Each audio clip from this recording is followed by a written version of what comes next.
Tots els éssers humans neixen lliures i iguals en dignitat i en drets.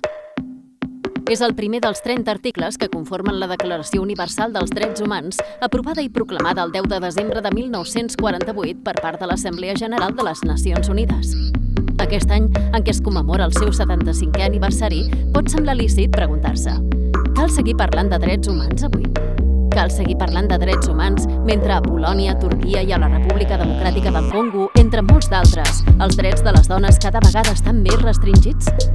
Actualment, a l'Afganistan, les dones no poden estudiar ni viatjar sense permís ni acompanyant masculí.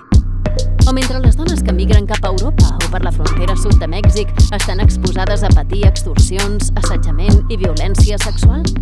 O mentre a El Salvador les dones no tenen dret a avortar ni quan la seva vida està en perill o és fruit d'una violació? Sí que cal. Cada persona té un paper a jugar en la defensa i promoció dels drets humans.